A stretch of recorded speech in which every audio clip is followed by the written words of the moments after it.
네, 제2강의 시작하겠습니다. 기도 같이 하겠습니다.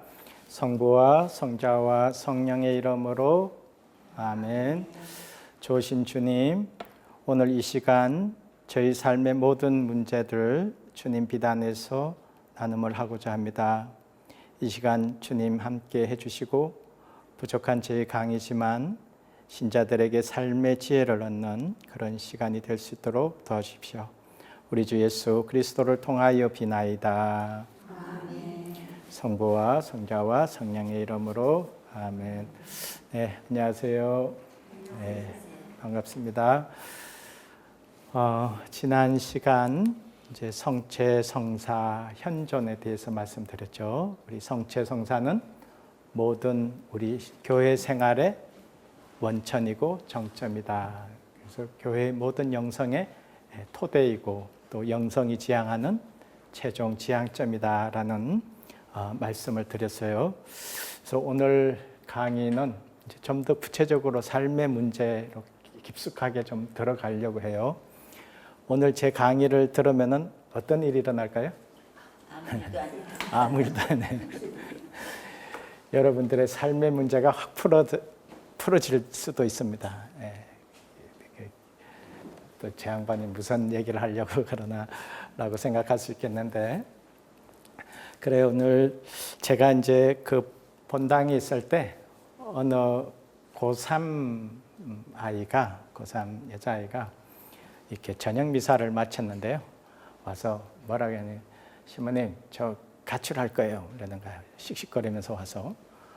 아니 야 이놈아, 가출을 하지 말고 출가를 해. 내가 이렇게 너 출가하는 게 딱 좋겠다 이랬더니, 이게 이제 저는 농담으로 얘기를 했는데 이게 장난이 아니야. 그래서 이게 얘가 좀 많이 화가 나 있어요. 그래서 잘 아는 아이라서, 그래서 이제 왜 그래 하면서 제가 사무실에서 이제 대화를 좀 했는데, 우리 이 친구의 집은 할머니가 이게 굉장히 세셔요. 할머니가 이제 이 집안을 좌우지우지하셔.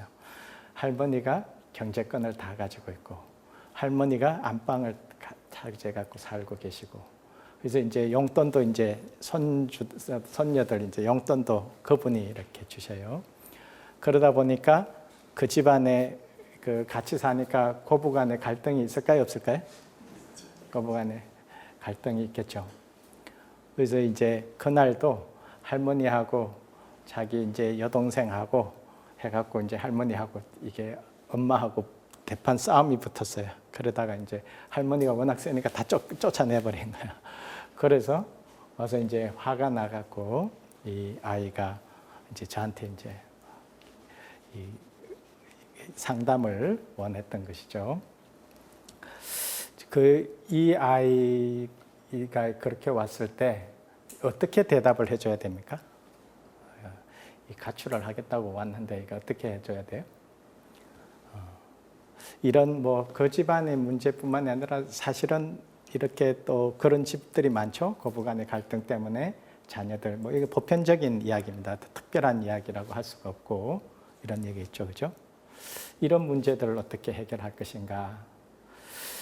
제가 이 본당에 이제 저는 특수사목, 뭐 사목연구소에서 주로 일을 하다가 도봉산 성당에 이제 간지 한 2년 좀 지났습니다. 도봉산 성당에 이렇게 가서 제가 가자마자 가정 방문을 다 했어요. 가정 방문을 쭉 했는데, 보통 이제 요즘은 가정 방문하는 것 별로 안 좋아하시나요? 여기는 송천동 어때요? 이게 그래도 우리 본당은 이렇게 소박하고 굉장히 신앙 깊은 분들이 많아서 이렇게 제가 오면 되게 대부분 환대를 해주고, 어떤 분은 이렇게 눈물을 흘리시는 분도 있고, 처음으로 신부를 이렇게 가까이 봤다는 사람도 있고, 하여튼 그렇습니다. 이게 가정을 열어주는 것은요, 가정을 이렇게 여는 것은 마음이 열리는 것 같아요. 요즘은 어떻게 보면 좀 생활에 여유가 있는 분들일수록 문을 닫고 안 열어줘요, 집을. 그렇죠? 사제가 요즘은 가도 안 열어줍니다. 오는 거 너무 싫어하고, 자기의 그런 이렇게 자존심일 수도 있겠고, 뭔가 이렇게 자기의 약점을 안 보여주고 싶어 하죠. 근데 그게 열리면은 다 열려요. 가정 방문을 해서 제가 가보니까 한 3분도 안 돼서 자기 얘기 사연이 막 터져 나와요. 모든 사람들이 다 어떤 아픔과 어려움을 안고 있어요. 장애인을 안고 사는 그런 가정도 있고, 이혼해 있는 가정도 있고, 사별해 있는 가정, 자녀 문제 때문에 힘들어하는 가정, 고부 간의 갈등 때문에, 부부 간의 갈등 때문에, 형제 간의 불화 때문에, 자식과의 그런 갈등, 자식이 또 뭐 취직 못하고 이런 거, 가족 중에 누군가 질병에 걸려 있고, 아니면 또 건강, 실직 문제, 파산, 이렇게 사업하다 파산하고, 이밖에 알아내지 못한 문제들이 하여튼 많이 있어요. 그죠? 여기에서 자유로우신 분 있나요? 여기 계신 분들 중에? 여기 뭔가 하나는 걸리나요? 우리 인생이 녹록치가 않아요. 그죠?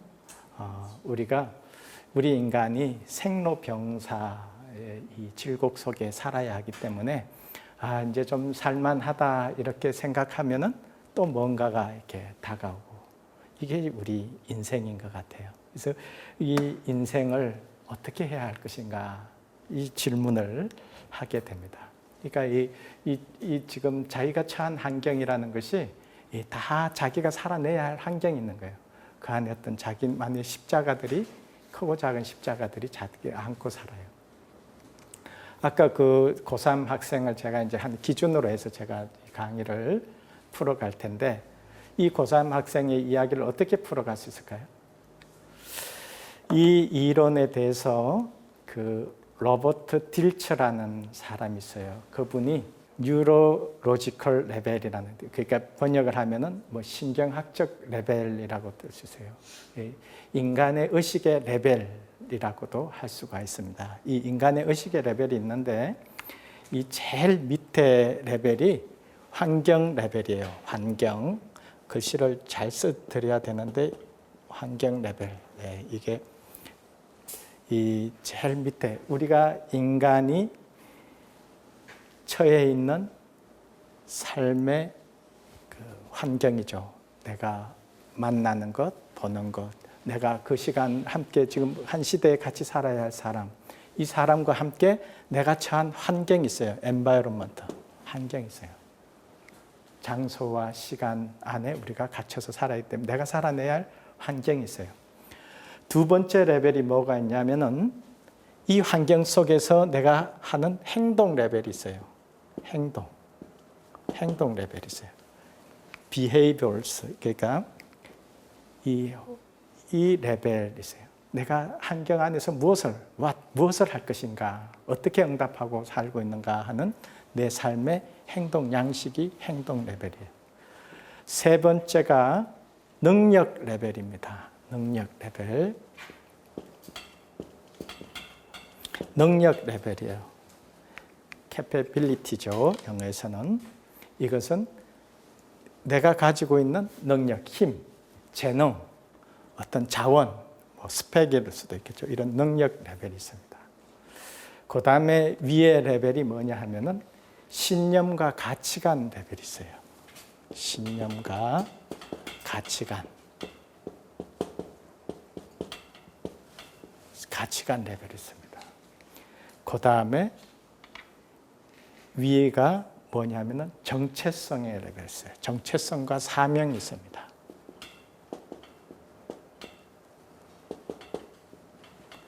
이걸 포괄하는 맨 밑단계가 이제 영성입니다. 오늘 이 영성을 이야기하기 위해서 여러분들과 같이 지금 얘들을 이야기하고 있는 겁니다. 자, 이 환경 레벨에서 여러분들이 이제 보면은 이 아이가 사는 환경은 어떤 환경이에요? 고3 아이가 할머니와 같이 살아야 되는 환경이에요. 그래서 그 아이한테 내가 그랬어요. 아니, 너 아빠하고 같이 나가서 살면 안 돼? 왜 그 할머니하고 같이 살아? 요즘 시대에. 그랬더니 할머니가 다 경제권을 가지고 있기 때문에 나갈 수가 없고, 할머니가 이제 월남을 하셔서 혼자서 이제 이 아들 하나를 키웠기 때문에 좀 할머니가 이 세상이 이 험난한 세상을 살다 보니까 셀 수밖에 없는 거예요. 그러다 보니까 보통 어머니나 부모가 세면은 자식이 좀 이렇게 주눅이 들 수 있어요. 이렇게 자식이 길을 못 피는 그런 경우도 있어요. 이렇게 많은 경우에. 그래서 이제 그 할머니가 이제 이렇게 다 이렇게 장악을 하고 있는데, 그러니까 이제 엄마하고 이제 고부간의 갈등 때문에 싸우면은 아빠는 이제 나가서 그냥 나가셔서 이제 약주 드시고 이렇게 하시고 그냥 해피 하시는 거죠. 그걸 어머니한테도 뭐라고 할 수도 없고, 또 어머니가 모든 경제권을 가지고 있고, 그러니까 이 아이가 처한 그것이 아이의 환경입니다. 그래서 이 환경 이 레벨이 이제 있고요. 그 다음에 그러면 이제 이 환경 레벨의 문제들을 해결을 하려면은 이 행동 레벨에서 해야 돼. 그러니까 이게 뭐냐면은 상위 레벨에서 하위 레벨에서 문제가 있는 것은 상위 레벨에서 해결이 하면 돼요. 그러면 하위 레벨은 문제가 없어져요. 그러면 여기에서 문제가 생기면 여기에서 해결을 하면 되죠. 그러면은 이 아이가 이 환경을 벗어나고 해결할 수 있는 방법은 뭐가 있을까요? 고3 아이가 해결할 수 있는 방법이 뭐가 있을까요? 자, 이 행동 레벨로 이 할머니하고 싸워서 이기든지, 3대1로 해서 할머니하고 싸워서 이기든지, 아니면은 나가든지 가출을 하든지, 이게 행동 레벨이에요. 우리가 이게 많은 경우에 그런 경우들이 많이 있죠.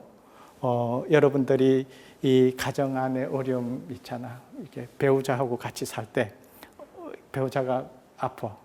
또 장애인을 두고 있어. 그럼 장애인은 어떻게? 내가 어떻게 할 수 없을 때 행동 레벨 어떻게? 도망가시는. 정말로 장애인을 두고 장애인 자식을 버리는 부모도 있잖아요. 그러니까 자기 십자가를 버리는 그런 행동이죠. 그죠? 그런 행동. 이게 행동 레벨입니다. 이 아이도 가출을 할 수가 있어요. 환경 레벨입니다. 그죠?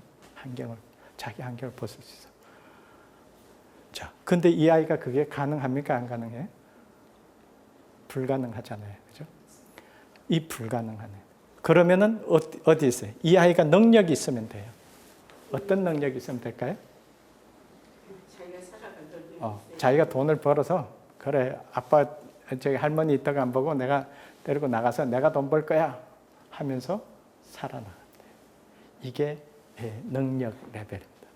우리는 많은 경우에 이 안에서 이렇게 고통을 받고 우리 인간이 살고 있어요. 자기 환경과 행동, 어쩔 수 없는 행동, 그 안에 이렇게 고통을 받고 살고 있습니다. 자, 그래서 이 밑에 이 모든 문제들을 우리가 위로 올라가서 이것이 해결이 가능할 수 있다라는 것을 또 이야기를 하고 있어요. 많은 경우에 이 신념이라는 것은 이 인생의 전 체험에서 형성되어 것이에요. 그러니까 이 사람들이 무의식적으로 이렇게 살아오면서 알게 모르게 자기 신념화된 것들이 있어요. 이것이 나를 괴롭히는 겁니다. 이것이 나를 괴롭히는 경우가 많아요. 잘 생각해 보세요. 이 고3 아이가 이 힘든 것은 뭐죠? 이 고3 아이가 왜 힘들어요? 할머니가 이 골방에 지내라는 법이 있어요, 없어요? 할머니가 그 안방을 차지하면 안 되는 법이 있어요, 없어요? 할머니가 골방에서 지내야 된다고 생각하는 그 이유는 뭐죠? 많은 사람들이 할머니가 지금 골방에서 지내거나 요양원에서 지내거나, 이 아이는 알게 모르게 그것이 신념화되어 있잖아요. 할머니가 경제권을 가지지 말라는 법이 있어요, 없어요? 없잖아. 할머니는 이제 연세가 드셨기 때문에 며느리한테, 자식한테 경제권을 넘겨주고 당신이 용돈을 다 써야 되는, 그래야 된다고 생각하는 거예요. 할머니는 자기에게 이제 고3이니까 자기가 힘들게 지금 공부하고 있으니까 방도 좋은 데를 내주고 할머니가 먹을 것도 주고 용돈도 주고 이렇게 해야 된다고 생각하는 거예요. 근데 이걸 안 하는 거예요. 이 아이의 신념 안에서는 할머니는 그래야 된다는 것이 숨어 있는 거예요. 그런데 우리가 조금만 전에 살았다 하더라도 할머니가 옛날에는 다 안방에 살았잖아요. 다 안방에서 이렇게 살았잖아요. 할머니가 다 곡간키를 가지고 있었잖아요. 그런데 이 아이의 신념 안에서는 그래서는 안 돼요. 알게 모르게 우리는 그런 어떤 이 신념들이 우리를 괴롭히고 있어요. 많은 교회, 우리 삶의 문제들은 이런 자기 안에 이렇게 신념들이 이렇게 살아오면서 계속 경험하던 이런 신념들이 이렇게 있어요. 우리 자식은 이래야 되고, 며느리는 이래야 되고, 남편은 이래야 되고, 이게 있어요. 이 부부 사이에서 이 결혼 기념일이 전쟁 기념일이 되는 경우도 많아요. 왜 그래요? 결혼 기념일에는 남편이 불러내서 외식을 해줘야 돼. 외식을 해줘야 돼. 그래서 당신 나랑 살아줘서 고마워, 사랑해, 이렇게 좀 해줘야 돼. 그런데 어느 날, 그날 이제 결혼 기념일인데 오늘은 남편이 전화해서 불러주겠지 하고 있는데 하루 종일 연락도 안 해요. 술만 먹고 깨들어와. 이러면 어떻게 돼? 그날이 전쟁 기념일이 돼. 전쟁 기념. 그래서 그냥 이제 상처받기 싫으니까 미리 내 결혼 기념일이야, 내일이 결혼 기념일이야, 며칠부터 계속 이제 이렇게 훈련을 시키죠. 이런 것이 바로 우리 안에 이렇게 신념이라는 것이 이렇게 있습니다. 우리가 신념에 대한 성찰이 필요해요. 우리는 알게 모르게 좋다, 나쁘다, 싫다, 옳다, 그르다 여기에 다 빠져 있어요. 아이들이 학교를 가지 않아. 그러면 이게 좋은 거예요, 나쁜 거예요? 나쁜 거예요. 나쁜 기준이 뭐가 있어요? 우리가 그걸 잘 한번 생각해 보십시오. 우리가 이렇게 좋다, 나쁘다, 옳고 그러다 여기에 우리가 다 잠겨 있어요. 학교를 안 간 아이가 더 잘된 애가 있잖아요, 그죠? 악동 뮤지션이라는 그 친구, 부모가 학교를 몽골에 가서 선교사로 갔는데 학교를 가기 싫어하니까 홈스쿨링을 해요. 안 가도 됐잖아. 꼭 가야 된다는 이런 법이 어디 있어요? 우리 이렇게 고부간의 갈등도 우리가 연세가 이렇게 많이 들어서 이렇게 하면서 우리는 연세가 들수록 나이가 들수록 몸이 굳어가듯이 마음도 이렇게 굳어가 있어요. 그래서 이게 신념이 이렇게 화석처럼 강하게 이렇게 자리를 잡고 있어요. 이 신념이 이게 좀 무서워. 그래서 이게 며느리는 이렇게 돼야 된다. 왜 젊은 사람들하고 갈등이 있어? 나라는 이렇게 돼야 된다. 며느리는 이렇게 돼야 된다. 알게 모르게 우리는 여기에 이렇게 사로잡혀서 살아요. 그 경험들이. 그러니까 어느 자매님이 저한테 우리 아들하고 며느리는요 돈을 모을 줄을 몰라요. 그냥 좀 생기면 그냥 해외 좀 모아갖고 해외 여행 가고 걱정이 돼 죽겠다는 거야. 왜 걱정하셔요? 그 아이들의 세계, 그 아이들은 다 이렇게 풍요롭게 살아왔고 또 그걸 누리면서 그 매 순간을 자기들이 즐기면서 사는데 우리 연세 드신 분들은 그 전쟁을 경험하고 가난을 경험했기 때문에 이게 쉽지를 않아요. 그러니까 어떻게 돼? 계속 뭔가 모아야 되고 뭔가를 해야 되고 이런 게 우리 안에 그래서 자식들도 좀 미래를 위해서 쟤네들이 뭘 모아야 되고 이러는데 실제로 이제 선진국으로 갈수록 돈을 잘 안 모아요. 다 이렇게 국가가 이렇게 펜션이나 이런 걸로 해주면서 그 자기가 삶을 이렇게 그 매 순간을 이렇게 즐기면서 살아가죠. 아이들이 학교 가는 것 마찬가지. 성당에 가는 것도. 성당에 아이들 안 가는 사람 많죠? 이렇게 자녀들 걱정되죠. 그 어떻게? 어릴 때 아이들 키우실 때 어떻게 했어요? 성당. 맨날 성당 가라고 열심한 신자일수록 성당 가라고 이렇게 맨날 소리 지르고. 근데 아이들이 안 가잖아. 성당에 안 가는 건 좋은 거예요, 나쁜 거예요? 그러니까 이 아이의 신념이 뭔지, 이 아이의 형성돼 왜 성당에 가기 싫어하는지 이것을 이렇게 생각하면서 성당에 안 가는 아이들을 이렇게 그 마음을 헤아려 주면서 받아줘야 되는데 너 성당 안 가면 지옥 가! 이러면 이렇게 하면서 애들을 이제 다그치는 거예요. 이게 자기 신념에서 자꾸 나와요. 신념하고 신앙은 어떻게 다릅니까? 신념하고 신앙은, 신념은 어떤 사상이나 생각에 대한 믿음과 그것을 실현하고자 하는 그런 의지. 그래서 자신 안에 형성된 정신세계, 가치체계, 이것에 대한 믿음. 그래서 그런 신념자들은 뭐가 있냐면요, 생각의 울타리 안에 자기가 갇혀서 폐쇄적일 수가 있어요. 굉장히 위험합니다. 그래서 배타적인 걸 가지고 있어요. 많은 경우 우리 사회가 이렇게 신념에 빠져 있고 신념주의, 아무리 좋은 정의로운 것이라도 우리 신앙의 눈에서는 아닌 경우가 있습니다. 이게 신앙은 또 달라요. 이게 신앙은 하느님에 대한 믿음 체계죠.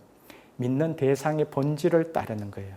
그래서 우리 크리스찬 신앙은 그 믿는 뿌리에 사랑의 그 정신이 있고 자기 희생의 정신이 있고, 그래서 그것이 하느님 사랑과 이웃 사랑 안에서 항상 이렇게 잠재된 그 마음이 있어요. 열려있는 마음이에요.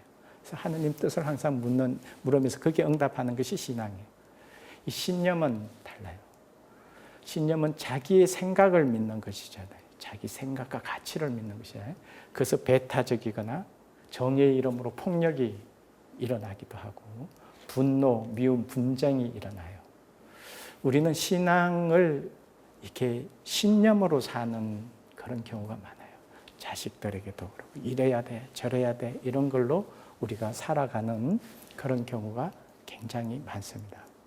이것이 이게 좀 달라요. 우리 신자들은 신앙으로 살아요. 그게 사회를 보는 눈도, 우리 이웃을 보는 눈도, 우리 가정 안에서도 어떤 문제에 대해서 하느님의 뜻을 물어가는 것이죠. 그래서 이 아이, 고3 아이의 그런 신념이 신앙으로 바뀌면 달라져요. 이 할머니 입장을 헤아릴 수가 있어요.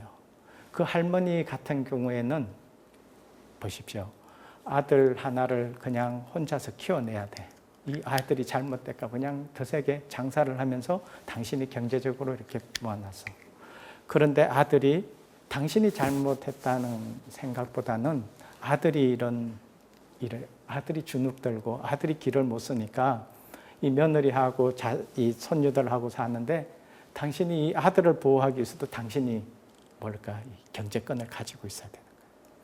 그리고 이게 세지 않으면은 나이가 점점 더 들어가면서 점점 당신이 더 힘들어지고, 이래다가는 안 되겠다 싶으니까 더 이렇게 세게 나가고, 그러니까 이게 고부간의 갈등과 아이들하고 갈등은 더 심해지는 거죠.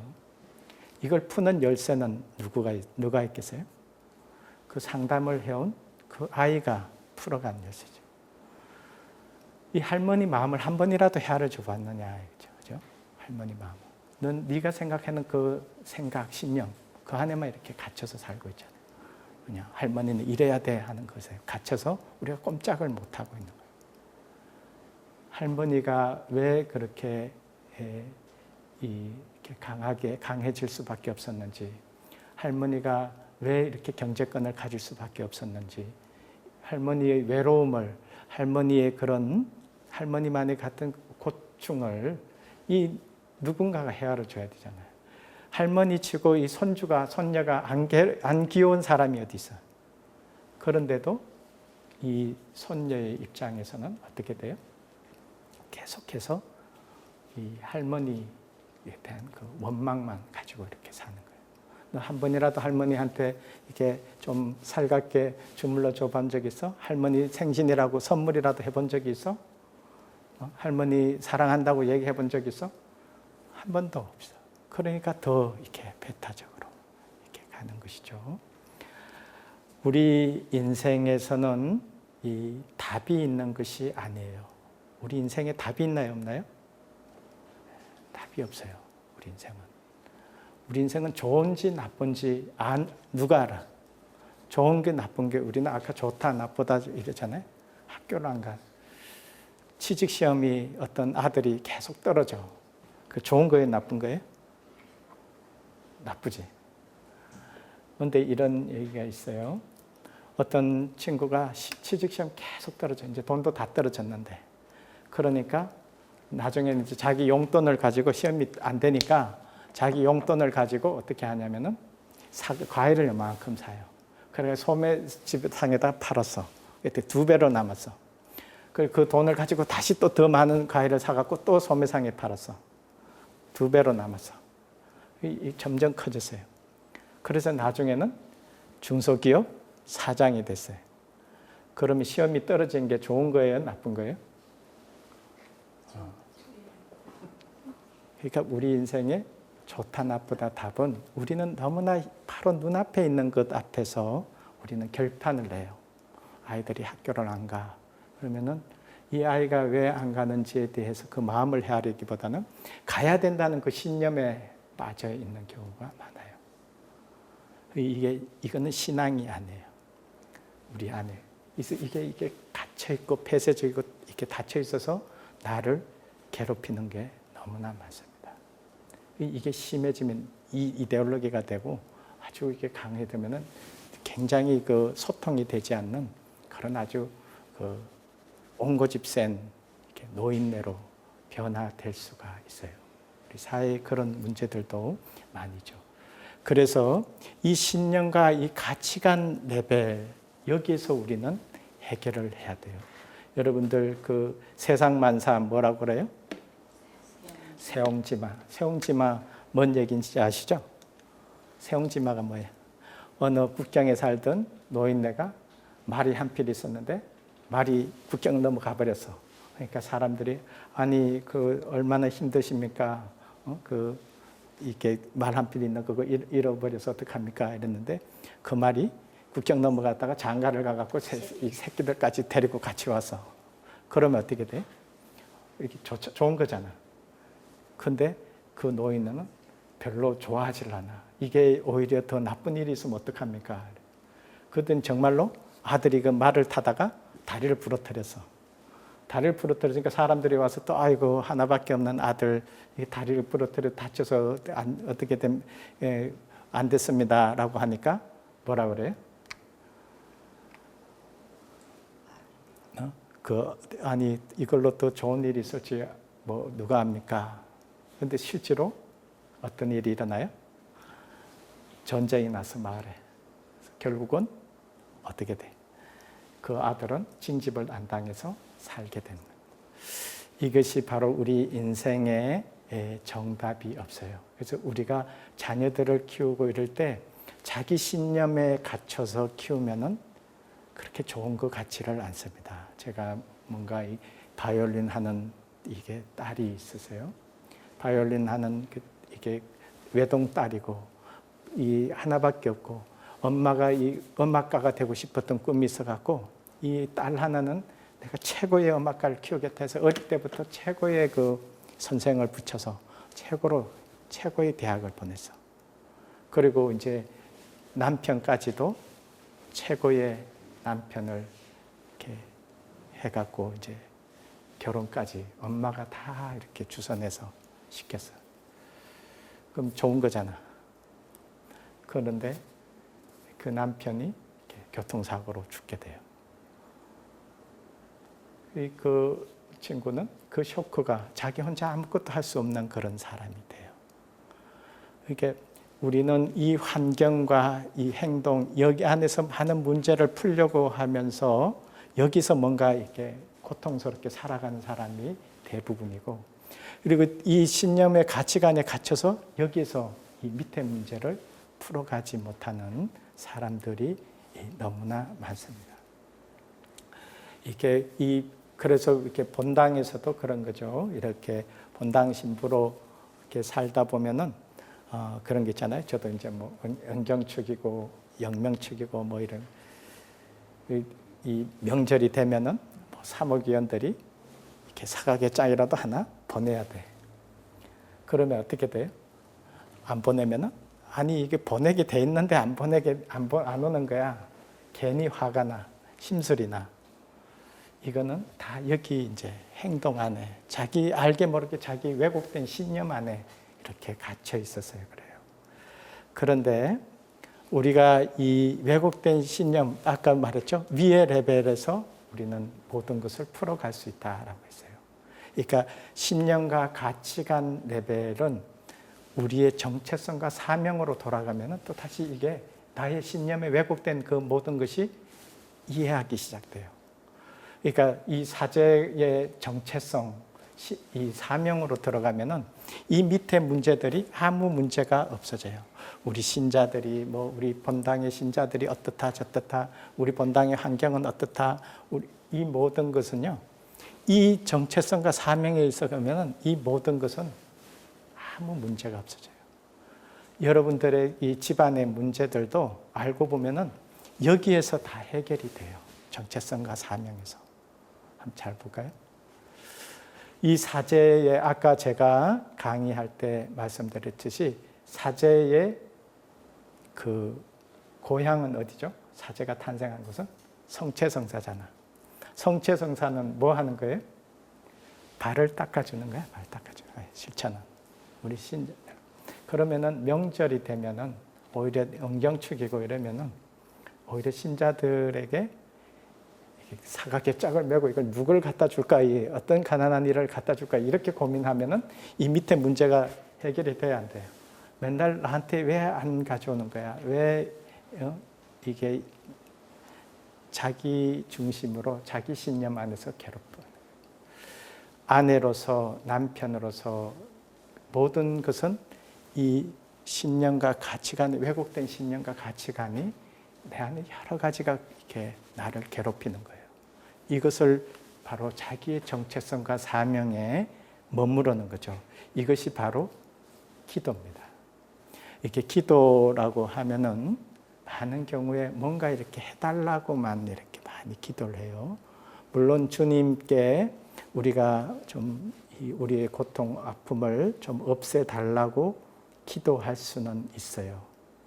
그러나 우리가 이 십자가는 우리를 구원하는 하나의 주님의 또 선물이기도 해요. 우리 인생을 길게 놓고 보면. 여러분들 이런 이야기 아시죠? 제가 어떤 사람이 십자가를 지고 가는데 너무 무거운 거야. 그래서 끝을 다 좀 잘랐어. 자르고 이제 지고 가는 거야. 그러니까 좀 가볍잖아. 깨가 나니까 자꾸 잘라. 나중에는 어떻게 돼? 십자가 목걸이만 다 캐고 돼. 신앙이 브랜드처럼 살아가는 사람들의 모든 고통을, 삶의 십자가를 자꾸 이렇게 버렸다는 거예요. 내가 도망가고 그냥 우리 가족, 나 문제없게만 살게 하는, 여기에 빠져 살아요. 그래서 종교는 우리 신앙은 나의 그냥 상품처럼 소유물처럼 살고 있어요. 작은 십자가 하나 이렇게 달고 있어요. 그렇게 살아. 그런데 문제는 뭐예요?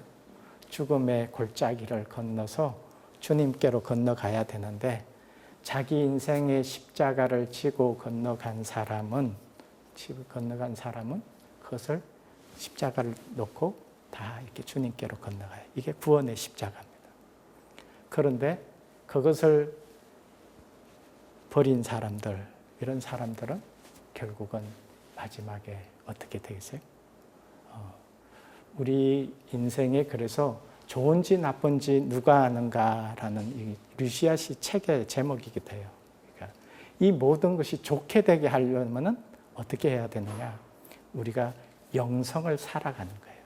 그러니까 우리가 이 정체성과 이 사명이 내가 기도를 머무는 자리야. 내가 누구인가?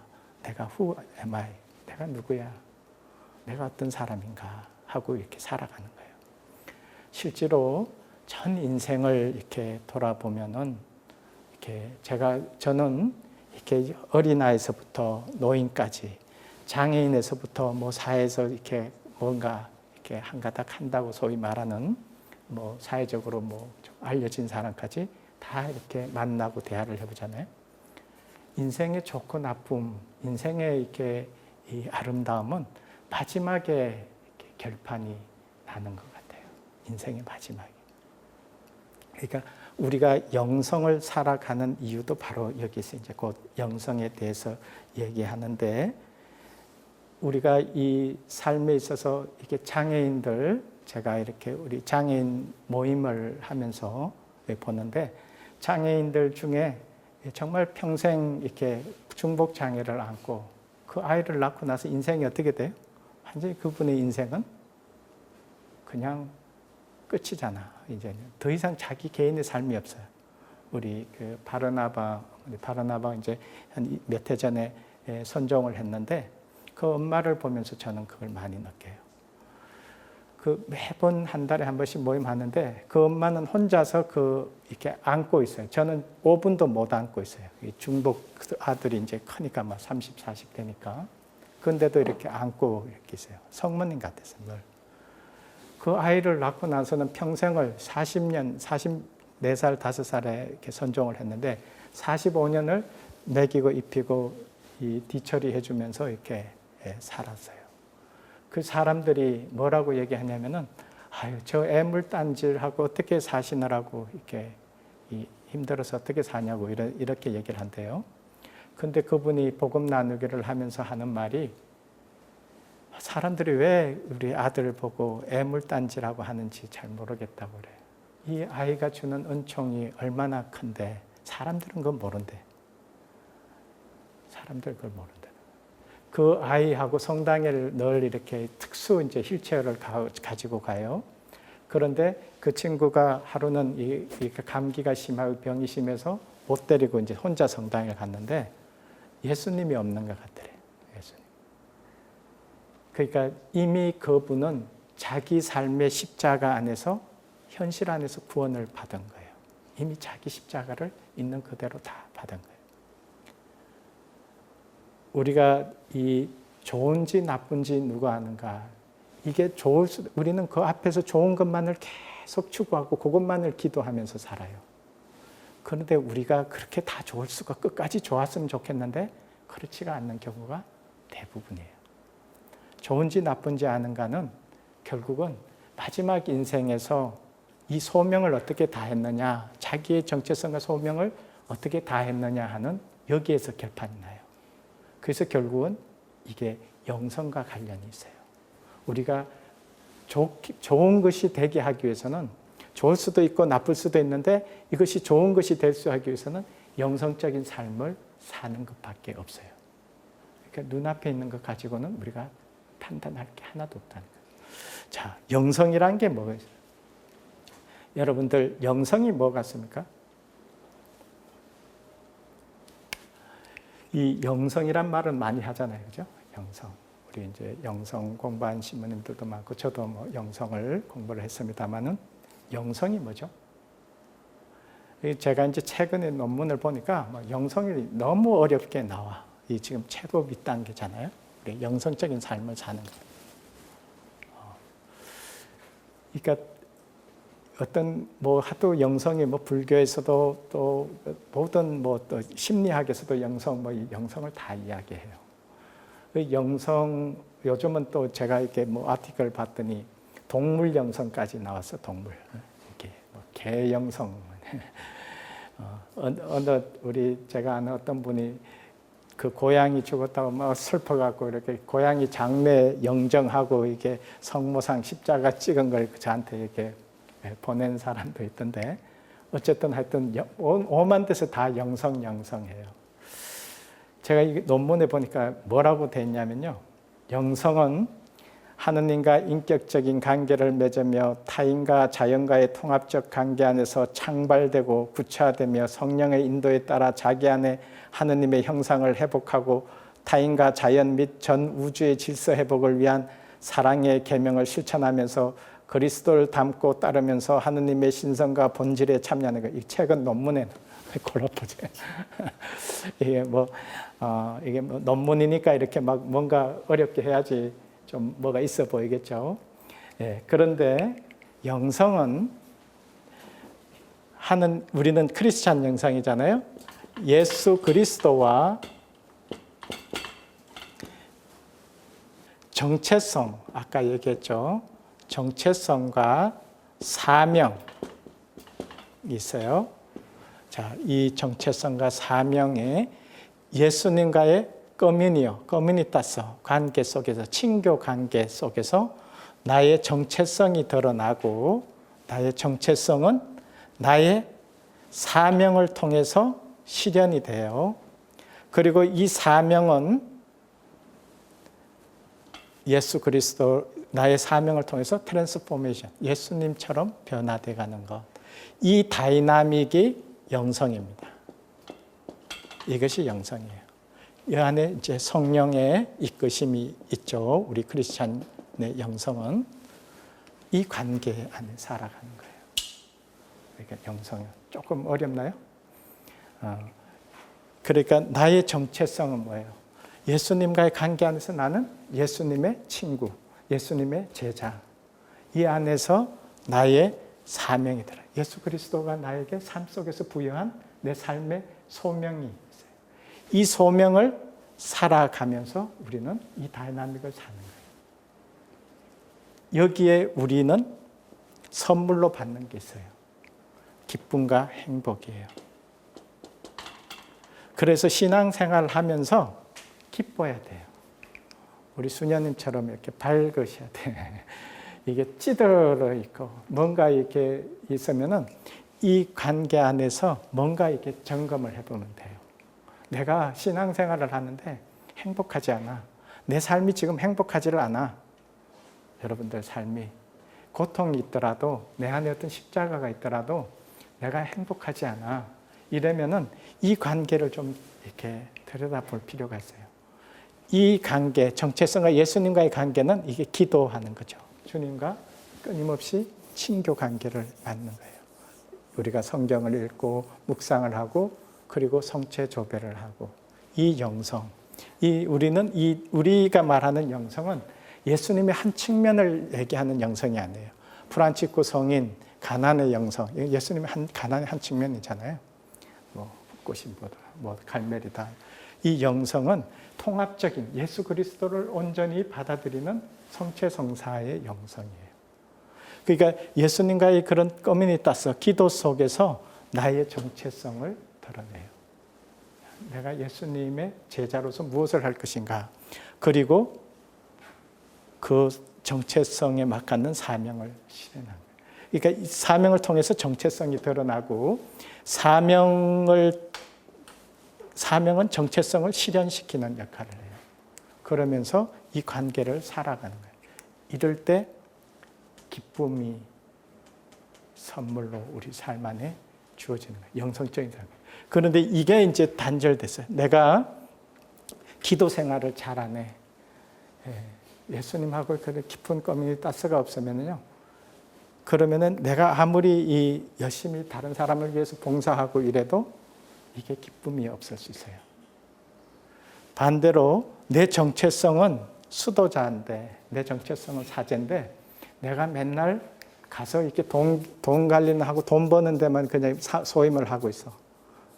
그래서 저희 사제들도 너무 이렇게 오랫동안 관리직에 있는 것은 좋은 것 같지 않아요. 본당에 있을 때도 자꾸 이렇게 관리직으로 일을 이렇게 하게 될 경우가 많잖아요. 그럴 때 기쁨을 잃어요. 우리는 예수님이 하셨던 그 일 관계 안에 있는 나의 정체성이에요. 그리고 그 사명을 수행할 때 내가 기쁜 거예요. 우리 PD님들 여기 카메라 하시는 분들도 마찬가지예요. 내가 내 소명이 주어진 소명의 삶이 있어요. 그것을 실현하는 것. 그럴 때 내 삶은 내면에서부터 기쁨이 오는 거예요. 근데 이게 사명이 잘못됐든지 예수님과의 관계가 끊어졌든지 이럴 때 문제들이 있을 수 있습니다. 자, 그래서 이제 성체성사 다시 이제 들어가면은 성체성사가 바로 우리 삶 속에 현존하시는 주님과의 관계, 그리고 우리의 그 교회 생활, 모든 교회 생활의 원천이고 정점이에요. 우리가 성체성사의 영성을 산다는 것은 이 다이나믹 안에서 예수 그리스도와의 관계 안으로 들어와서 살아가는 것을 말합니다. 그래서 우리 삶에 있어서 어려움이 뭔가, 여러분들 삶에 각자가 어려움들이 있어요. 십자가가 있어요. 그럴 때 나는 이 밑에서 지금 뭐 내가 이게 행동으로 뭔가를 풀어가려고 하시면은 끝까지 안 풀려요. 내가 여기서 뭔가 내 환경을 어떻게 극복해 보려고 하면은 안 풀려요. 내 능력으로 어떻게 해보려고 해도 안 풀려요. 그렇다면은 내가 나의 잘못된 신념은 뭐지? 내 안에 이게 자유롭지 못하게 하는 내 안에 뭔가가 이렇게 나를 괴롭혀요. 자녀 문제, 부부 문제, 뭐 여러 가지 우리 삶에 있는 여러 가지 문제들. 그것을 어떻게 내 신념 부분을 주님과의 관계 안으로 좀 더 정체성 관계로 더 넘어가서 다시 한번 이렇게 나를 자유롭게 만들어줄 필요가 있어요. 신앙으로 만들어가는 거예요. 그것이 내가 기도예요. 그러면은 신념의 부분이 나의 정체성과 사명 부분으로 올라가면은 이제는 나에게 주어진 어떤 어려움과 십자가는 나에게 어떤 주어진 내 삶의 의미가 되는 걸로 변화가 되는 경우가 많아요. 우리 만약에 수녀님 소임이 내가 원하지 않는데 가서 화가 나 이럴 때가 있잖아요. 그런 경우 있잖아. 그런데 거기에서 아니 나는 이런 걸 잘하는데 나는 이런 걸 해야 되는데 이건 자기 신념이잖아요. 때로는. 그런데 내 정체성 안으로 들어가면 거기에서도 내가 살아내야 할 소명을 발견하고 거기에서 내가 그 사명을 살아가면서 기쁨을 다시 찾아내는 거예요. 그래서 여러분들의 인생에서 바로 영성적인 삶을 살아가는 것, 좋은지 나쁜지 인생은 답이 없어요. 그런데 영성적으로 끝까지 살아가는 예수님과의 그런 관계 속에서 성체성사적인 그런 삶을 살아갈 때 우리는 그 안에서 놀라운 선물 발견하고 기쁨을 선물 받고 행복을 선물 받아요. 그러고 나면은 여러분들의 인생은 주님 안에서 복되게 산, 그것이 바로 복되게 산 인생이 되는 겁니다. 오늘 강의 여기서 마치겠습니다. 감사합니다.